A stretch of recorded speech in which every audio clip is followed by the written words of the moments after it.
성도 여러분, 이 화요일 저녁에 우리가 이 교회당에서 예배를 드리게 될 줄은 아무도 상상하지 못하셨죠? 네. 본래 사경회란 말씀의 잔치입니다. 1년에 몇 번 큰 잔치를 하는 날이 있죠. 그렇게 되면 평상시 먹지 않는 음식들을 먹게 되고 또한 과식을 하게 되는 경우가 많습니다. 오늘 사경의 말씀의 잔치니까 어쩌면 과식하게 될 수도 있어요. 그 소리는 아마 5분이나 10분 정도 평상시보다 조금 길 수도 있다는 소리입니다. 하지만 여러분, 옛날에 우리 사경이 하면 몇 시간씩 했죠? 2시간씩 했습니다. 그때 생각하면 지금은 아주 짧은 거니까 말씀 속에 한번 옛날처럼 깊게 빠지는 그런 경험을 오랜만에 새롭게 가지는 저와 여러분이 되기를 간절히 바랍니다. 우리는 요한계시록 14장 6절부터 7절에 있는 말씀을 통해서 이번 주에 있는 여러 가지 말씀들을 함께 생각하게 될 것입니다. 말씀은 이렇게 시작하죠. 또 보니 다른 천사가 공중에 날아가는데 땅에 거주하는 자들 곧 모든 민족과 족속과 방언과 백성에게 전할 영원한 복음을 가졌더라. 그가 큰 음성으로 이르되 하나님을 두려워하며 그에게 영광을 돌리라. 이는 그의 심판할 시간이 이르렀음이니 하늘과 땅과 바다와 물들의 근원을 만드신 이를 경배하라 하더라. 오늘 이곳에서 우리에게 해주는 특별한 이야기, 우리 귀를 쫑긋하게 만들어주는 이야기는요, 영원한 복음이라는 말입니다. 왜 사도 요한은 요한복음의 절정 14장에서 세상 모든 사람에게 전할 영원한 복음을 가진 천사를 기록했을까요? 복음이란 단어가 처음 시작한 그 기원은 마라톤 전쟁 직후였답니다.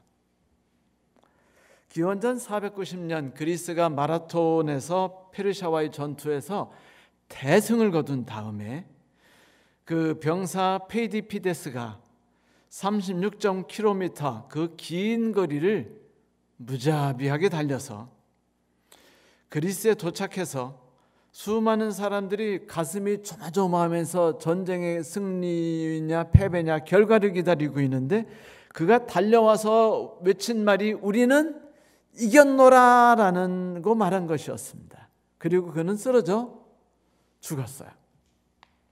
그때 그가 전한 소식이 가슴이 조마조마했던 모든 사람에게 깊은 인상을 줬어요. 너무 깊은 소식이었거든요.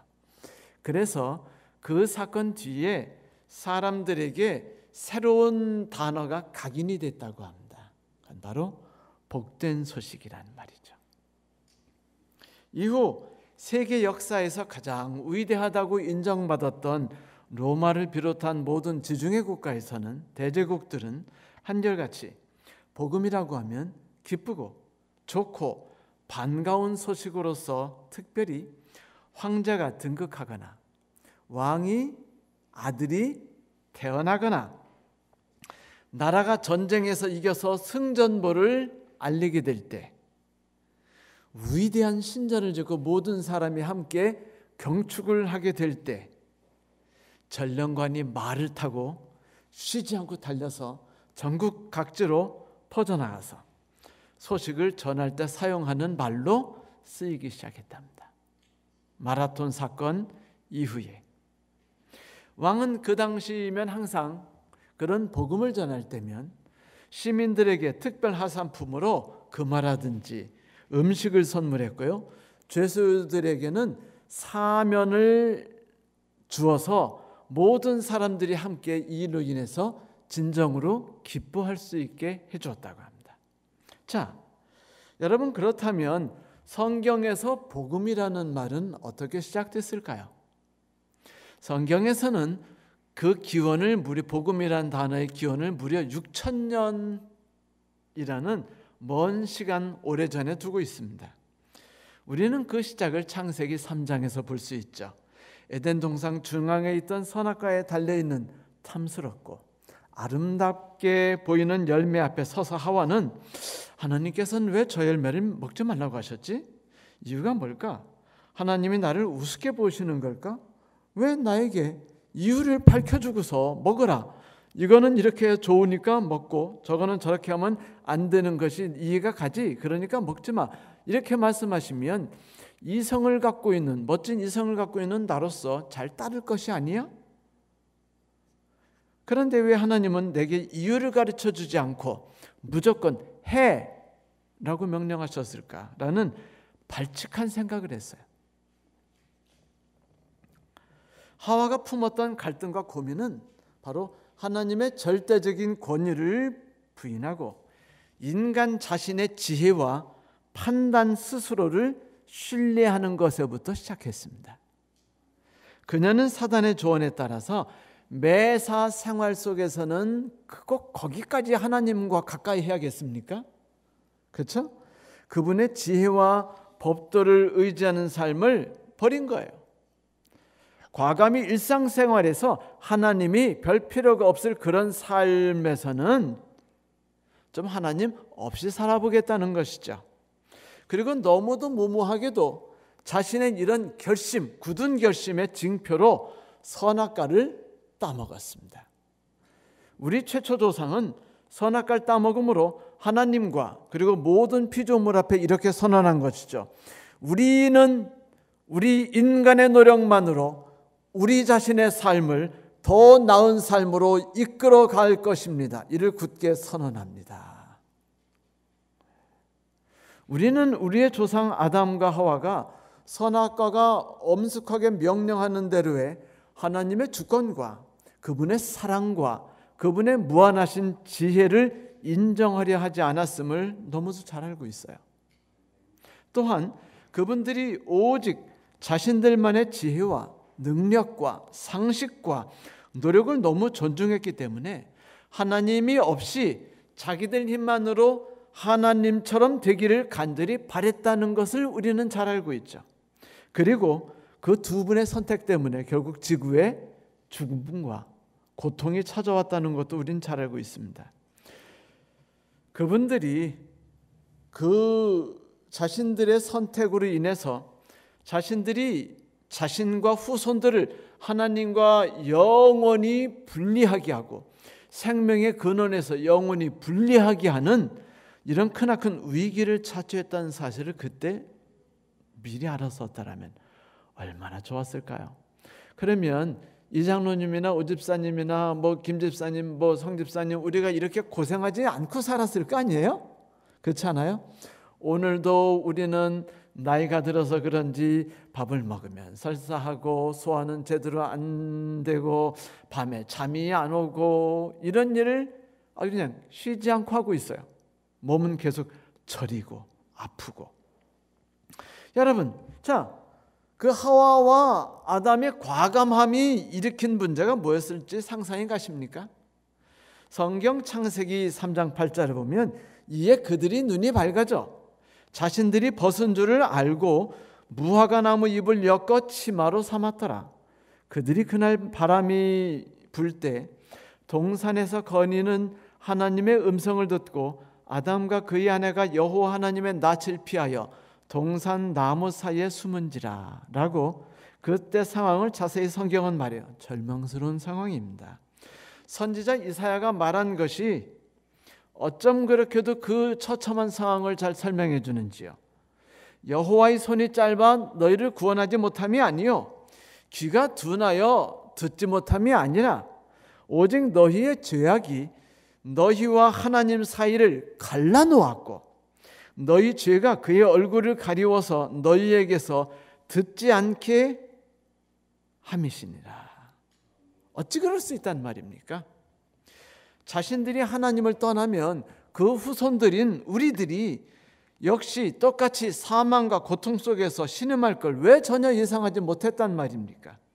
아니면 자신들의 가치 인정과 가치 선언, 독립선언이 후손의 생사화복보다도 더 귀했단 말입니까?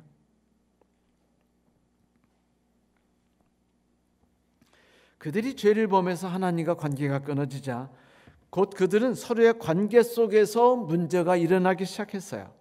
그들은 수치를 느꼈고 서로 간에 죄책감을 느꼈고 하나님과 사람 간에 사람과 사람 간에 서로 간에 조금씩 담을 쌓기 시작했죠. 하나님께서 그들이 처한 문제를 불쌍히 여기셨어요. 그래서 모든 해결책을 가지고 그들을 찾아오셨는데 그때 사건 기억나시죠? 성도 여러분, 우리가 잘 알다시피 주님께서 그들에게 가까이 오시는 소리를 듣자 그들이 나무 뒤에 숨었어요. 하나님을 피했습니다. 그들은 여호와께서 그들과 함께 지내시기 위해 가까이 오는 소리를 듣고 여호와께로부터 멀리 도망가 숨었어요.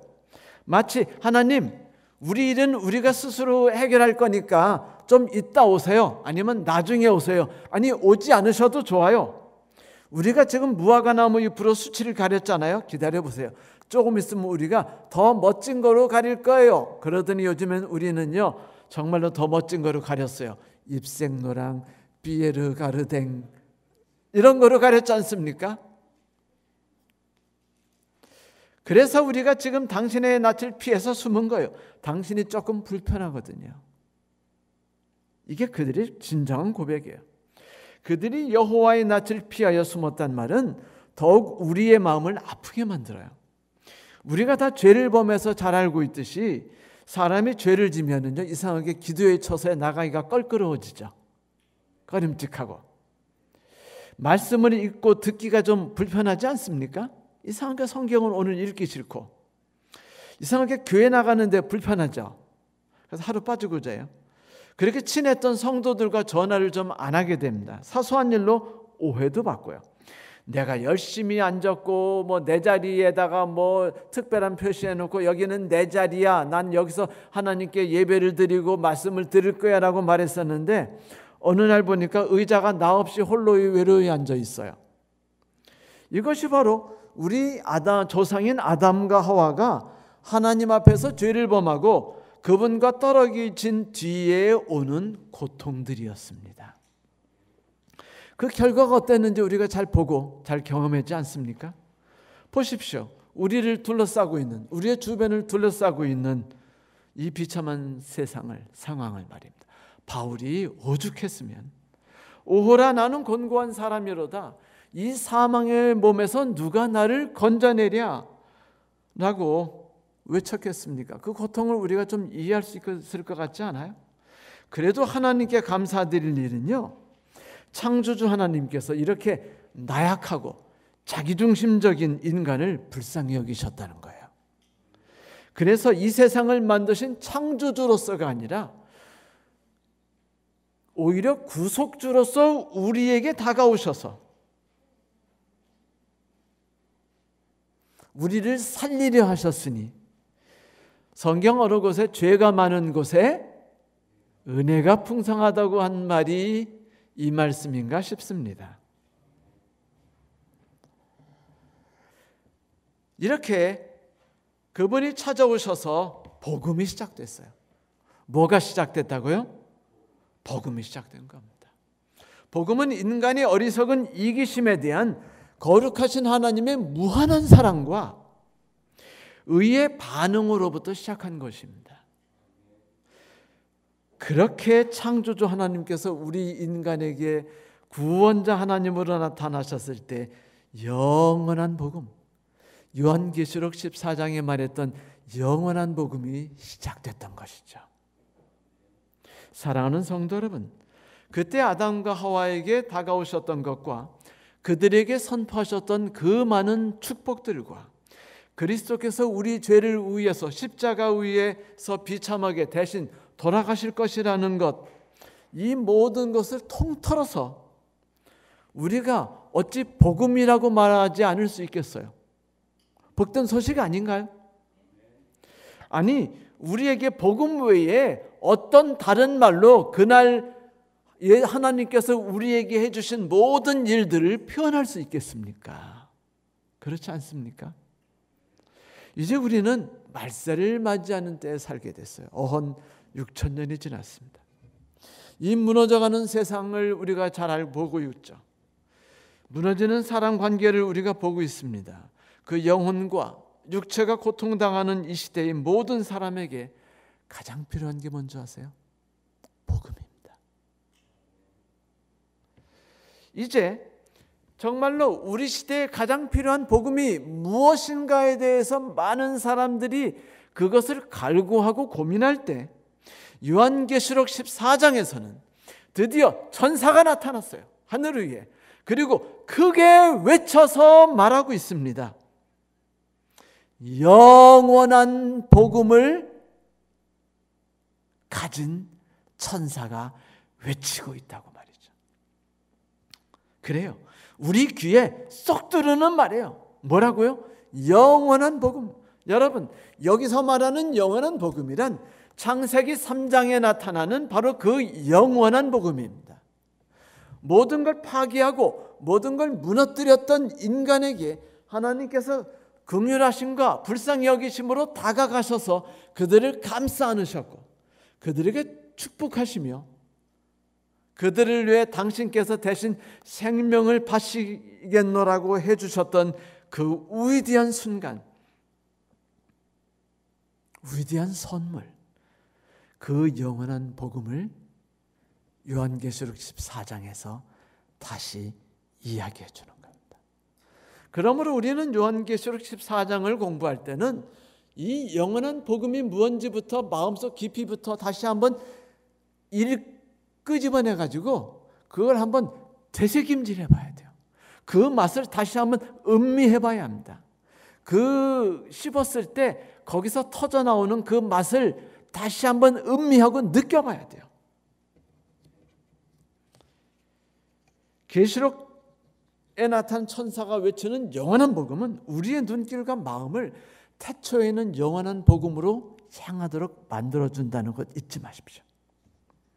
그것은 바로 우리가 위대하신 창조주이자 영원하신 구원자이신 하나님을 두려워하고 영광을 돌리고 경배를 돌림으로 우리의 모든 삶이 회복되기 시작된다는 것을 말해주는 것이죠. 영원한 복음을 가지신 하나님이 우리에게 다가오실 때 우리가 그분에게 어떻게 반응해야 되는가를 이야기하는 거예요. 바로 아담과 하와가 잃어버렸던 것이죠. 뭡니까? 하나님을 두려워하고 그분께 영광을 돌리고 그분께 경배하는 일, 아담과 하와가 잃어버렸던 그것을 우리가 되찾아보자는 것입니다. 이것이 바로 세 천사 기별이 말하고 있는 가장 중심적인 기별이죠. 자, 그러면 이제 오늘은 우리는 세 천사 기별에서 말하고 있는 하나님을 두려워하라, 그분께 영광을 돌리고 그분을 경배하라라는 말이 무슨 말인지에 대해서 한번 생각해 봐야겠죠. 특별히 마지막 시대에 살아가고 있는 이 남은 자손들, 고통 속에 살아가고 있는 남은 자손들, 오직 그들이 견딜 수 있는 최고의 자질은 인내라고 설명해 주고 있는 이 남은 자손에게 필요한 영원한 복음에 대하여 반응해야 되는 그 엑기스, 중요한 삶의 태도는 무엇인가? 요한계시록 14장 7절에 보면 그 복음의 내용은 이러합니다. 그가 큰 음성으로 가로되 하나님을 두려워하며 그에게 영광을 돌리라. 이는 그의 심판의 시간이 이르렀음이니 하늘과 땅과 바다와 물들의 근원을 만드신 이를 경배하라 하더라. 자, 우리를 지금 위대하신 하나님께 눈을 돌려주는 거예요. 우리가 두려워할 대상이 누군지 다시 한번 생각해 보도록 하고 있어요. 지금 세상에 살고 있는 사람들은요, 두려워할 것은 두려워하지 않고 두려워하지 않을 것을 두려워하는 그런 일들이 아주 빈번하게 일어나고 있지 않습니까? 거기에 대해서 집어주는 거죠. 하나님을 두려워하라라는 말은요, 영원한 복음의 시작입니다. 왜 영원한 복음의 시작이 하나님을 두려워하라는 말로 시작했을까요? 창세기 3장 5절에 두려워하라는 말이 등장하죠. 기억나십니까? 하나님이 이르시되 이리로 가까우지 마라. 네가 선 곳은 거룩한 땅이니 네 발에서 신을 벗으라. 또 이르시되 나는 네 조상의 하나님이니 아브라함의 하나님, 이삭의 하나님, 야곱의 하나님이니라. 모세가 하나님 배웠기를 두려워하여 얼굴을 가리매. 저는요, 요즘 수많은 목사님들이 하나님은 사랑의 하나님이고 하나님은 화를 내지 않은 하나님이라고 외치는 말이요, 어떨 때는 좀 귀에 거슬려요. 왜냐하면 그 이야기가 아차하면 우리에게 무엇을 잃어버리게 하냐면 하나님은 우리가 가장 두려워해야 되는 분이라는 것을 잊게 만들어주기 때문입니다. 그분이 우리에게 화를 내는 분이기 때문에 두려워하려는 게 아니에요. 그분이 우리에게 툭 하면은 너 한번 뒤져볼 텨 라고 말하면서 매를 대는 분이기 때문에 두려워하려는 게 결코 아닙니다. 여기서는요, 이렇게 말해요. 네가 선 곳은 거룩한 곳이니, 내가 지금 너를 만나러 오고 있고 이 장소를 내가 거룩함으로 덮어버렸으니, 그래서 이 땅이 영광으로 환하게 되었으니 너는 이제 평상시의 태도로 이 장소 앞에 서지 마라. 내가 너희 앞에 왔으니 너는 우선 겸허한 마음을 가지고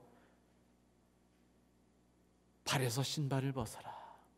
발에서 신발을 벗는다는 말은 이 세상에서 가장 겸손하고 가장 부끄러워하며 가장 자신을 굴복시키는 자의 태도였던 것입니다. 두려워하는 태도예요. 하나님의 만날 때가 가까이 오니 너는 이제 너의 온 생을 다 가지고, 전생을 가지고 하나님께 겸허함으로 다가오라라는 하나님의 초청의 말씀이었습니다. 여기서 두려움이 무엇을 말하는지를 우리에게 알려주기 시작했어요. 하나님을 두려움, 그건 단순히 심판에 대한 두려움을 말하는 게 아닙니다. 어쩌면 이 말은 인간 역사 6,000년 동안에 살아왔던 모든 인간의 삶에 있어서 가장 중요한 요소일 수 있습니다. 원소일 수 있어요. 모세가 백성에게 말했던 내용을 생각해 보세요. 여러분, 신명기 10장 12절의 말씀입니다. 이스라엘아, 네 하나님 여호와께서 내게 요구하시는 게 무엇이냐? 요구하는 게 뭐냐 이거예요. 곧 네 하나님 여호와를 경외하며 두려워한다는 말입니다. 네 하나님 여호와를 섬기고 내가 오늘 네 행복을 위해 내게 명하는 여호와의 명령과 규례를 지킬 것이 아니냐? 창조주 하나님에 대해 선언하고 있어요. 그분은 거룩하신 하나님이며 존엄하신 하나님이며 거룩하신 하나님이에요. 그분 앞에서는 모두가 두려움과 경외함으로 발에서 신발을 벗고 그분 앞에 두렵고 떨리는 마음으로 서야 된다는 것입니다. 그런데 거룩함으로 우리에게 다가오신 하나님이 바라시는 게 뭐예요? 우리의 축복입니다. 우리의 삶에 잘 되는 것이에요. 그분이 우리에게 인생의 삶의 법칙을 가지고 다가오셔요. 우리가 그 명령을 따른다면 복을 받을 것이라고 말하죠. 하나님을 두려워한다는 것. 그런데 여러분, 경외한다, 두려워한다는 말은 사실은요, 같은 뜻입니다. 그 경외한다는 말이 그 히브리어로 그 이라라는 단어인데, 그 단어에는요, 두려워하다, 경외하다라는 뜻이 같이 들어있어요. 근데 두려워한다는 말은요, 무서워서 마음이 쫄려가지고 멀리 피하려는 두려운 마음을 뜻하는 것이고, 경외한다는 말은 너무도 상상할 수 없는 위험이 있는 존재인데도 불구하고 다가가고 싶은 마음이 옷깃을 여미고 다가가고 싶은 마음이 막 부릴 듯 일어나는 것을 말하는 것이에요. 그러므로 이 여호와를 두려워하라, 여호와를 경외하라는 단어가 이 두 가지를 함께 갖고 있다는 걸 잊지 마십시오. 경외한다는 건 우리를 깨어있게 만든다는 겁니다. 경외함이라는 건 우리를 각성시켜주는 거예요. 자연에 순응하고 경외하던 마음을 창조주로 돌이키는 것입니다. 자연에 치유하는 능력과 그 능력을 찬양하다가 이제 그 마음을 구속주 하나님께로 눈을 돌리도록 해주는 거예요. 존 파이퍼는 그 두려움이 무엇인지에 대해서 이렇게 설명해 줬는데 귀를 담아 들어보십시오. 너무 멋진 말입니다. 하나님의 순전한 위엄과 거룩함, 정의, 힘과 진노는 우리가 그저 무신경한 정신으로는 결코 다가갈 수 있는 대상이 아닙니다. 우리가 무신경한 정신으로 만물의 창조주에게 그저 걸어갈 수 있다고 생각하는 것은 정신 나간 생각입니다. 우리가 두려운 마음이 없이 그렇게 할 수 있다고 생각한다면 우리는 똑바로 바라보지 못하고 있는 것입니다. 자, 여러분, 그렇다면 왜 성경에서는 그렇게 여호와를 경외하라, 여호와를 두려워하도록 우리를 요구했을까요? 흥미롭게도 성경 많은 곳, 욥이라든지 솔로몬이라든지 혹은 다윗이라든지 그들이 이구동성으로 한 흥미로운 말이 있는데 그것은 뭐였냐면 여호와를 두려워하는 것은 지혜의 근본이다라고 말한 것이, 모세도 그 말했어요. 그렇게도 우리가 두려워하면서도 하나님이 창조하신 자연을 보고 경이롭게 생각하고 두려워서 벌벌 떠는 그 태도를 사람들은 갖고 있어요. 그런데 신기하게 사람들은요, 그것을 만드신 하나님에 대해서는 우습게 생각하는 버릇이 있어요. 자연에 대해서는 막 다큐멘터리를 만들고 이 자연이 우리에게 주는 위대한 역할과 메커니즘을 찬양하다가도 자연을 배우라 그러면 과학이 발전할 것이라고 노래 부르고, 자연을 배우라 그러면 사랑이 무엇인지 조화가 무엇인지를 배울 것이다라고 말하면서도 왜 그것을 만드신 하나님을 생각하면 태도가 그렇게 삽시간에 확 바뀌는 겁니까? 그렇지 않나요? 그 자연을 창조하신 하나님에 대해 태도를 받고 부정하고 무시하고 거부하려는 습관들이 사람에게 있어요. 이에 대해 누가 이런 말을 했는데요. 사람들은 무게를 재는 법과 길이를 재는 법은 아는데 이 삶을 근원부터 풍요롭게 만들어주는 위엄과 장엄을 재는 법은 잘 알지 못하고 있다. 하나님을 바라볼 줄 아는 눈이 없다는 소리죠. 창조주 하나님을 경배하지 않는 이들은 자연스럽게 자연을 경배하게 됩니다. 또한 자연을 극복의 대상으로 생각하고요, 자연을 이용의 대상으로 생각해요. 그래서 성경은 사람들이 자연을 경배하지 않도록 하기 위해서 여러모로 도구를 만들었습니다. 여러분, 성소에서 예배를 드리기 위해서 성전으로 들어갈 때 사람들이 태양을 바라보는 쪽으로 들어갔나요? 태양을 등지는 쪽으로 들어갔나요? 등지는 쪽으로. 왜? 위대한 태양을 바라보면서 멋져. 여러분, 일몰이나 일출 사진 보기만 하면 사진 찍느라고 바쁘시죠? 우리도 모르게. 그래서 성경에서는 우리에게 태양을 등지라고 말하고 있어요. 그리고 과감히 성소로 향하여 하나님께 나갈 때는 태양을 등지게 만들었습니다. 우리가 숭상할 일은 자연이 아니고, 우리가 감탄을 금치 못할 대상은 자연이 아니라 그것을 만드실 하나님이라는 것을 느끼고 배울 수 있도록 하는 것이죠. 욥기 8장 28절에 보면 또 사람에게 말씀하셨도다. 보라, 주를 경외함이 지혜요 악을 떠남이 명철이니라. 시편 111편 10절에는 여호와를 경외함이 지혜의 근본이라 그 계명을 지키는 자는 다 훌륭한 지각을 가지니니 여호와를 찬양하며 영원히 계속되리라고 말하지 않습니까? 예.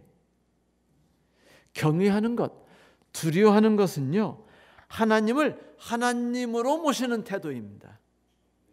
지혜의 하나님, 능력의 하나님, 거룩하신 하나님을 있는 하나님으로 두고 나는 이제 그분 앞에서 겸손한 겸허한 피조물로 조용히 서 있는 걸 말하는 것입니다.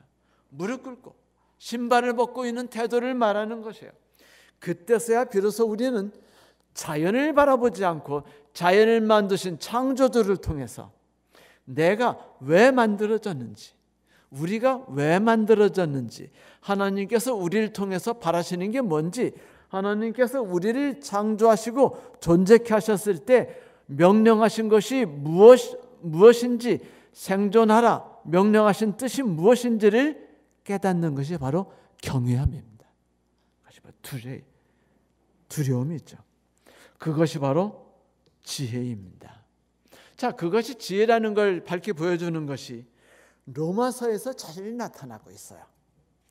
성경 로마서는 사람들이 여호와를 두려워하지 않으면은 그 결과가 어찌 되는지를 단계를 밟아서 설명해 주거든요. 로마서 1장에 보면 나오죠.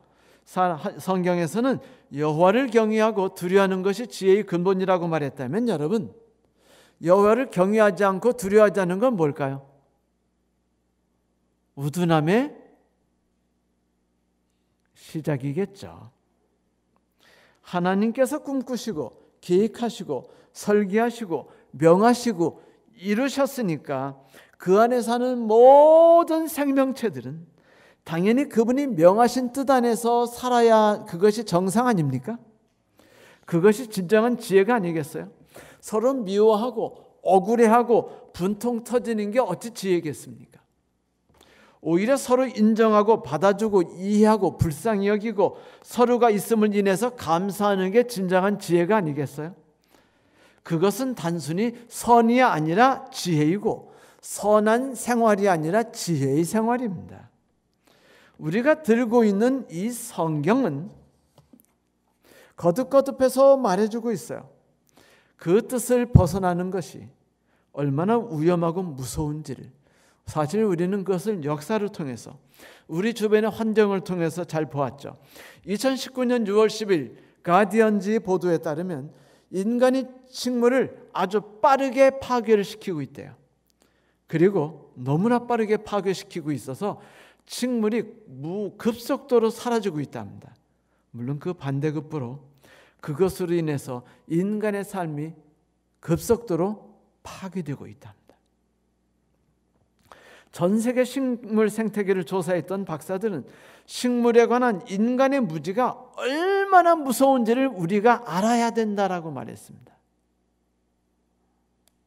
그것은 하나님이 만드신 자연을, 하나님을 거부하면서 우리가 자연을 남용하고 오용했다는 것을 말하는 것이죠. 하나님을 두려워했다면 우리는 자연을 남용하거나 오용하지 않았을 거예요.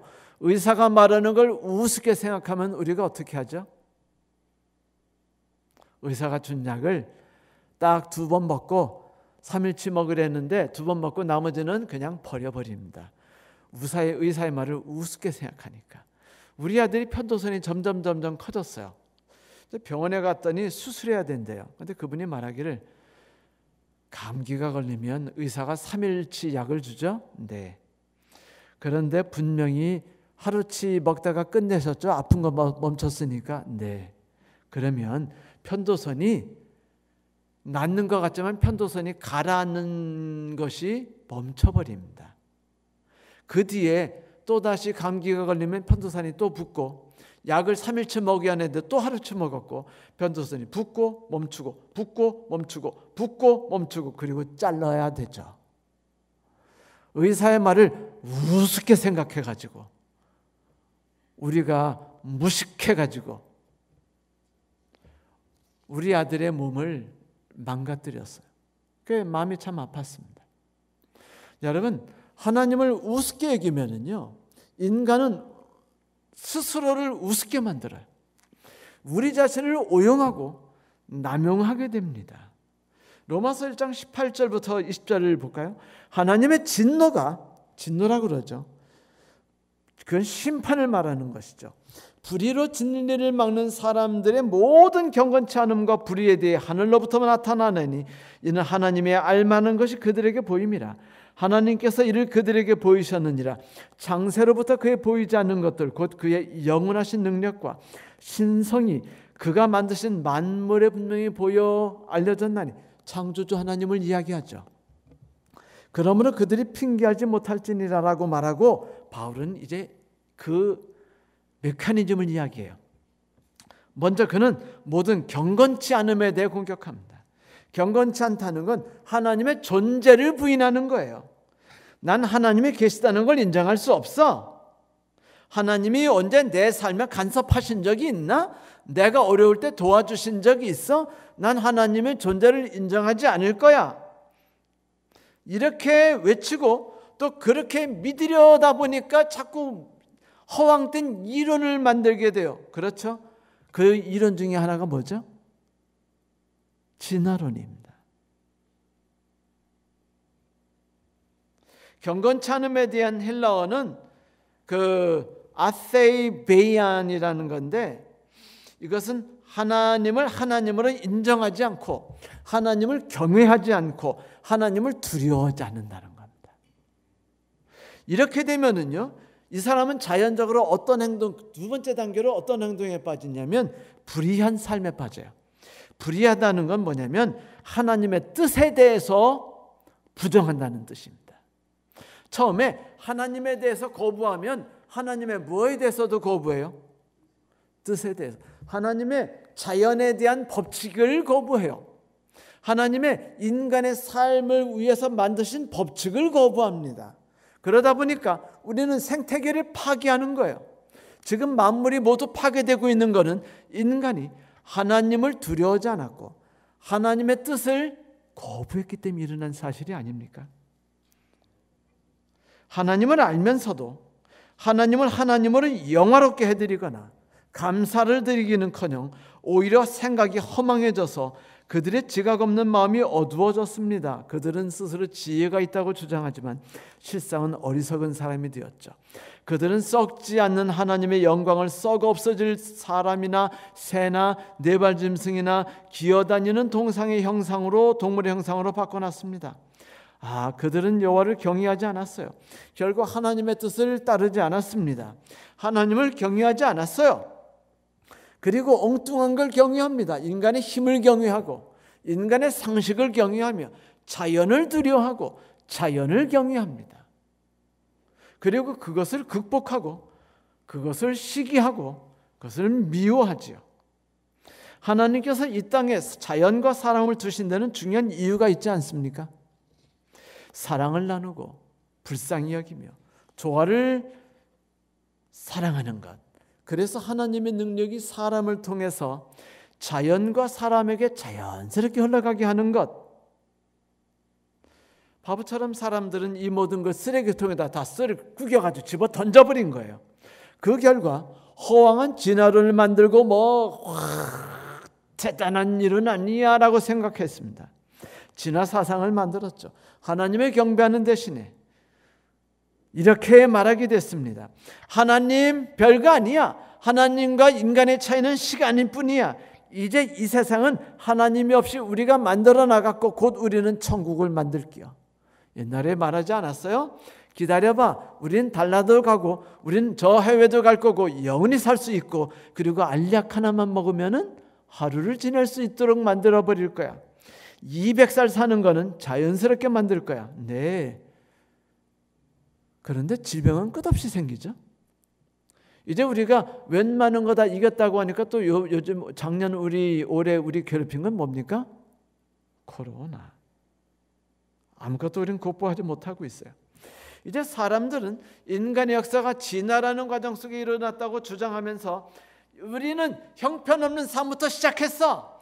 그런데 이제 멋있는 원숭이를 지나서 이만큼 왔잖아. 만세! 하나님과 사람은 별거 아니야. 시간만 줘. 내가 천국을 만들어 줄 테니까. 여러분, 인간의 그 끝없는 자존심의 끝이 어딘가요? 그것은 바로 인간과 자연을 오용시키고 남용한 것이었습니다. 바울은 그래요. 그래서 그들은 동성애에 빠졌고 그래서 그들은 자연을 사랑하고 관리하는 대신에 이용하는 대상이나 도구를 만들어서 사람이 사람을 파괴하고 사람이 자연을 파괴해서 이제 더 이상 자연은 우리의 친구가 되지 않고 원수가 됐고, 사람과 사람이 서로 친구가 되지 않고 원수가 됐다고요. 어쩌다가 우리가 동성애를 우리의 삶에 가장 가까운 곳에 두게 됐나요? 그건 오용이고 남용인데 말입니다. 예, 마음이 넓어서 이해할 수는 있을지 모르죠. 성도 여러분, 우리 주변을 돌아보세요. 하나님께서 우리에게 태초에 명령하셨던 모든 축복이 다 어디로 사라졌죠? 그 활기차며 그 명랑했으며 생기 넘쳤던 그 모든 삶들은 다 어디로 갔습니까? 왜 조화와 사랑과 이해와 동정이 가치를 인정받지 못하고 비참하게 상처를 받아서 다 쓰러져 버린 겁니까? 왜 지구는 이렇게 처참하게 무너져 갔죠? 피곤하며 온몸을 두르는 게 우리 오늘의 삶 하루였죠. 병이 우리의 친구가 됐지 않습니까? 지구의 환경과 생태계는 완전히 무너져 가고 있어요. 우리를 사랑하고 이해하며 마음을 두고 함께할 친구는요, 이젠 찾아볼 수 없다는 걸 우리는 인정하고 있습니다. 이런 삶이 언제까지 우리를 지배하게 놔둘까요? 그래서 이제 천사가 하늘 공중에 높이 떠서 큰 소리로 외치는 거예요. 영원한 복음이 왔는데 하나님을 두려워하고 그분을 경외하고 그분께 영광을 돌리라고요. 성도 여러분, 경외한다는 게 뭡니까? 그것은 바로 대자연을 만드신 하나님을 두려워하고 경외한다는 말이 아닌가요? 그리고 그분의 뜻을 따라서 살아간다는 것이 아닌가요? 그것은 사실 숨을 쉬는 것처럼 우리에게 자연스러워야 되는 거죠. 그래서 솔로몬은 여호와를 경외하는 것이 지혜의 근본이라고 말했던 거예요. 여호와를 경외하지 않으니까, 하나님을 부정하고 그분의 뜻을 거부하니까 인간이 어떻게 되느냐 보라는 겁니다. 그러니 이제는 좀 그런 무식한 방법, 인간에게 파괴적인 방법을 그만두고 뭐 하라는 거예요? 여호와를 두려워하라는 겁니다. 경외하라는 거예요. 그리고 그분의 뜻을 따라서 살아보자는 겁니다. 이게 지혜의 근본인데 왜 미련하게도 지혜의 훈계를 멸시하느냐는 겁니다. 잠언 1장 7절. 스스로 지혜롭게 여기지 말지어다. 여호와를 경외하며 악을 떠날지어다라고 말하고 있지 않습니까? 여호와를 경외하지 않는 게 악을 가까이 하는 거기 때문에. 그러니 여러분, 이제 우리는 거룩하신 하나님 안에서 매일 아침 자리에서 일어나면 이렇게 말하면서 하루를 시작해야 돼요. 나는 두려워한다. 그래서 난 존재한다. 우리는 골방에서 무릎 꿇고 기도해야 됩니다. 오, 저는 당신을 두려워합니다. 그래서 저는 당신 안에서 존재할 수 있습니다. 라고요. 그렇게 되면 하나님께서 우리를 위해 준비하신 모든 복음은 제자리를 찾아서 우리 안에서 역할을 시작할 겁니다. 모든 사랑과 자연이 제자리를 찾기 시작하고 제 일을 시작하면서 온전히 돌아가기 시작할 거예요. 서로가 서로에게 더 이상 해를 끼치지 않고 서로를 통해서 사랑과 하나님의 능력을 경험하면서 말이죠. 그렇게 될 때 사람들은 하나님의 영광을 돌리는 법을 배우게 되는 것입니다. 영광이라는 것은요, 거룩에서 나온 특별한 단어라는 걸 유념하십시오. 영광이란 거룩함에서 흘러나온 단어입니다. 거룩이 없으면 영광이 없어요. 뭐라고요? 거룩이 없으면 영광이 없다. 그런데 거룩이라는 건 매우 특별한 단어입니다. 그 어근은 완전함, 온전함, 건강함이란 뜻을 갖고 있는데요. 거룩이란 단어는 특별하게도 하나님과 관련된 유일한 단어입니다. 하나님과 관련된 단어 중에 가장 유일한 단어 하나예요. 거룩함입니다. 하나님의 특별하심을 보여주죠. 하나님의 위엄, 하나님의 놀라우심, 하나님의 지혜, 하나님의 긍휼하심. 그런데 재밌게도 여러분, 하나님이 대단하신 분이라는 걸 보여주는 그 거룩이란 단어는요, 언제나 언제 쓰인 줄 아십니까? 그분이 우리를 불쌍히 여기시고 우리에게 다가오시려 할 때 그때 그분을 거룩하신 하나님으로 표현해 줬어요. 이건 뭘 우리에게 말해주는 걸까요? 그것은 이사야서에서 말한 바와 같습니다. 지극히 존귀하시며 영원히 거하시며 거룩하다 임하시는 이름하는 이가 말씀하신다. 말씀하시되 내가 높고 거룩한 데 있으며 또한 통회하며 마음이 겸손한 자에 함께 있나니 이는 겸손한 자의 영혼을 소생시키고 통회하는 자의 마음을 소생시키려 함이라. 네, 거룩히 함이라는 단어는 바로 이럴 때 사용되어졌어요. 그런데 이 거룩함이 발현되면 뭐라고요? 영광이라고 그랬죠. 이 거룩함이 인간에게 임하면 거룩한 인간이 되고 사물에게 임하면 거룩한 영광이 거기에 환하게 돼요. 성소에 하나님의 거룩하심이 임하면 성소가 영광에 차고 하나님의 거룩하심이 가시떨기 나무에 오니까 어떻게 되죠? 가시떨기 나무가 영광에 찼어요. 모세가 가까이 가다가 영광에 찼는데 왜 가시떨기 나무가 타지 않을까? 뭘 말할 걸까요? 하나님이 우리 가운데 임하시면 우리가 타버리지 않는다는 거예요. 하지만 우리의 삶이 광이롭게 된다는 것입니다.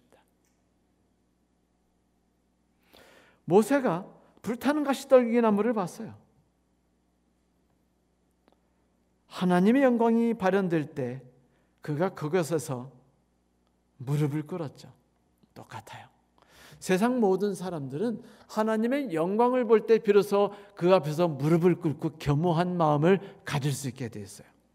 그런데 그것이 하나님의 일하심인데 문제는 뭐냐면 하나님의 영광이 나타나시는 것은 가시떨기 나무에 임하든 성소에 임하든 안식일에 임하든 사람에게 임하든 우리를 통해서 등장하신다는 거예요. 그래서 우리를 통해 하나님의 영광을 환하게 비치게 해준다는 겁니다.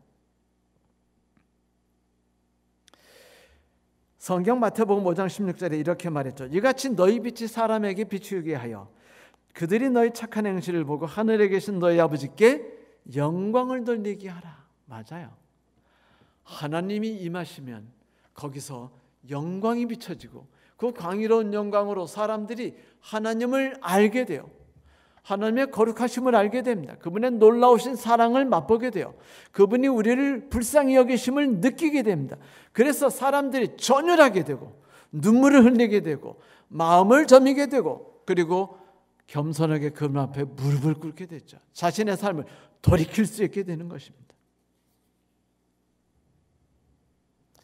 우리 안에 하나님이 임하실 수 있도록 먼저 겸손하게 무릎을 꿇고 거룩함 앞에서 신발을 걷는 자세가 필요합니다. 우리가 그렇게 두려워할 때 하나님의 영광이 우리에게 임하는 거예요. 성도 여러분, 그럴 때 우린 하나님의 지혜가 얼마나 위대하신지를 볼 수 있게 됩니다. 그분의 긍휼하심이 얼마나 크신지를 볼 수 있게 되죠. 그분의 뜻 안에 살아가는 것, 명령을 따라 살아가는 삶이 어떻게 자연을 복구하고 어떻게 사람과 사람의 무너진 관계를 복구하는지를 볼 수 있게 되는 것입니다. 내가 보고 내가 경험하고 세상 사람들이 보게 된 그것이 영광입니다. 찬란하게 빛나는 영광이에요. 하나님에게 내가 임하실 때, 겸손하게 무릎 꿇는 내게 임하실 때 말입니다. 곧 거룩하신 하나님께서 보이시는 인자와 긍휼이 우리의 삶을 통해 세상에 비춰지는 것이 하나님의 품으신 뜻이라는 겁니다. 우리의 삶을 통해서 그거를 드러내는 것이 하나님의 뜻이에요. 우리가 영광으로 화하는 게 하나님의 뜻입니다. 우리의 삶이 바뀌는 거예요. 축복으로 가득 찬 것이죠. 우리가 하나님의 거룩함을 맛보는 겁니다. 리엑스 박사님이 런던의 동부 지역에서 30년 동안 목회를 했는데 이분은 항상 기도하고 그리고 상담해 주는 걸 좋아했어요. 근데 하루는 어느 노인이 아프다는 얘기를 듣고 찾아갔는데 이 노인이 목사님이 왔다는데 고개를 탁 돌리더니 쳐다만 봐요. 그래서 참 난감해서 대화를 아무리 하려고 해도 대화가 안 되는 겁니다. 그래서 난감해서 어쩔 줄 모르다가 보니까 그 집이 쌀쌀하다는 걸 느꼈어요. 난로가 식었습니다. 장작이 없었고 그리고 식량이 다 떨어졌다는 걸 느꼈어요. 그러자 조용히 그 집을 나섰습니다. 목사님이 2덩어리 양고기와 조금의 장작을 그 집에 배달해 주었습니다. 며칠 후에 목사님은 그 집을 방문하니까 노인이 전보다 약간 다정해졌어요. 이 오고 가는 뇌물 속에 싹트는 우정이다. 집으로 돌아가던 목사님이 또다시 양고기를 주문했어요. 그 장작하고. 3번째 그 집에 방문했던 노인이 많이 달라졌어요. 그래서 드디어 목사님이 그분을 위해서 손을 잡고 기도할 수 있게 됐습니다. 그러던 어느 날 목사님이 이제 런던으로 가게 됐습니다. 설교 부탁을 받아서 며칠 동안 설교하고 돌아오시니까 그 노인이 돌아가셨대요. 참 마음이 아팠어요. 그런데 내가 이분에게 아직 말씀을 전하지 못했는데, 그런데 노인이 유언을 남겼대요. 렉스 목사님께 전해주세요. 이제 나는 곧 하나님께 돌아갑니다. 이처럼 나를 변화시킨 건 목사님의 설교가 아니라 목사님이 나를 위해 사주셨다는 양고기였다는 사실을 알아주십시오. 여러분, 이게 영광이에요. 하나님이 나의 삶 속에 거하시게 될 때 나는 타버리지 않고 내가 누군가 도움이 필요한 이들에게 가까이 가며 하나님의 사랑이 나를 통해서 순환하여 누구에게 도움이 필요한 사람에게 나가게 될 때 나도 생명으로 넘치고 그 사람도 생명으로 넘치고 우리가 다 같이 영광으로 화하게 되는 것, 멋지지 않습니까? 성도 여러분, 마치 가시떨기 사이에서 불평하지 않은 채 우뚝 서서 빛을 발하고 향기를 마음껏 발산하는 장미처럼 어두운 방에, 오직 어두움이 짓누르는 곳에서 조용히 빛을 발하여 점점 빛을 나누기 시작하는, 그래서 온 방을 영광으로 가득 채우는 촛불처럼 그렇게 우리가 하나님을 입고 세상을 광의롭게 만들며 하나님의 영광으로 온 세상이 환하고 빛나게 만들어야 하지 않습니까? 그게 내가 되는 거예요. 나의 삶이 그렇게 바뀌는 겁니다. 그리고 나의 영광으로 해서 온 세상이 그렇게 바뀌는 거예요. 이게 복음이에요. 하나님을 두려워하고 거룩함이 내 안에 잠재하는 겁니다. 그분께 영광을 돌리라는 겁니다. 이제 하나님께서 거룩함을 입고 우리를 찾아오십니다. 모두 다 발에서 신을 벗고 겸손하게 그분의 뜻이 우리 안에서 이루어지기를 비나이다라고 기도해야 하지 않겠어요? 나의 삶을 통해 나의 삶이 영광으로 환해지도록요. 천사는 마지막으로 복음의 마지막을 하나님을 경배하라고 외치고 있는데 그것은 예배의 부르심이죠. 우리는 이것을요 다음 시간에 말할 것입니다. 왜냐하면 중요한 부분이기 때문에 하루를 따로 시간을 낼 것이에요. 박지원의 연화일기에 보면 하루에 7개의 강을 건너다라는 이야기가 있어요. 박지원이 어느 강을 건너가는 동안에 동네 주민들이 옷을 걷고 이렇게 걷고서 이제 강을 건너가는 걸 보았어요. 그런데 그들이 좀 이상하게 강을 건너가는 거예요. 보니까 물살이 너무 험하게 흘렀기 때문에 조심스럽게 강을 건너야 되는데 험하고 세차게 흘렀기 때문에 이분들이 강을 보면서 조심조심 걷는 게 아니고 어떻게 하면 하늘을 보고 걷는 거예요. 그래서 이분들이 정신이 나갔나? 이럴 때는 눈을 똑바로 뜨고 강을 바라보면서 반드시 가야지. 근데 알고 보니까 그 사람들은요 물결이 너무 심했고 물결을 바라보다 보면 정신을 잃어가지고 쓰러져서 거기 빠져 죽는데요.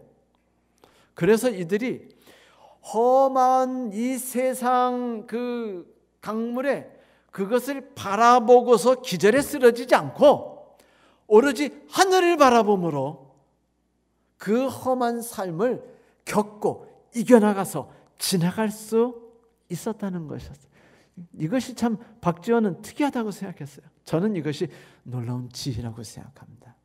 여러분, 험난한 세상에서 그 험악한 풍랑에서 우리가 그것을 바라고 불평하고 우리가 그것 때문에 혼미하며 우리가 그것 때문에 좌절하고 믿을 곳이 안 돼. 의지해서는 안 되는 곳이야 라고 생각하고 지쳐 쓰러질 때 우리는요 빠져 죽지 않습니까? 그러지 않았어요? 그럴 때는요 우리는 세상을 창조하신 하나님을 바라봐야 합니다. 그분을 두려워하는 마음으로 우리에게 가까이 오시는 분을 바라봐야 돼요. 그분의 영광이 우리 안에 환하게 임하시도록 거룩함이 우리를 덮을 수 있도록 해야 합니다. 우리의 삶이 영광으로 빛나게 해야 돼요. 그러면 우리는 물에 빠져 죽지 않습니다. 그것이 지혜죠. 우리는 그래서 우리 주변 모든 사람들을 역시 우리처럼 살아가도록 만들어줄 수 있습니다. 여기 이와 같은 시가 있죠. 내가 산을 향하여 눈을 들리라. 나의 도움이 어디서 올까? 이 세상에 사는 모든 사람은 모두 다 더 나은 무언가를 향해서 헤매고 가는 사람들이죠. 더 나은 삶, 더 나은 내일, 더 나은 보람, 더 나은 직장, 더 나은 용모, 그리고 더 나은 건강을 바라요. 성형수술을 10번도 하고 그리스어로 말해서 안드로포스입니다.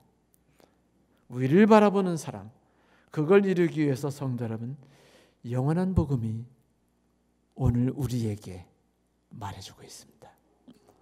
하나님을 바라봐라. 창조주 하나님을 바라봐라. 거룩하신 하나님, 존엄하신 하나님, 온 만물을 만드신 하나님이 우리에게 다가오고 계시다. 그분이 영원한 복음을 큰 소리로 외치고 계시다.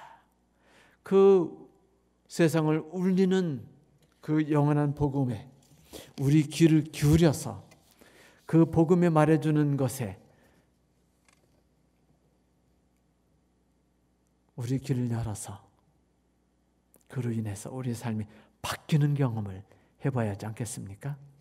네, 하나님의 은혜가 우리에게 풍성히 임하기를 간절히 바라면서 오늘 말씀 마치겠습니다.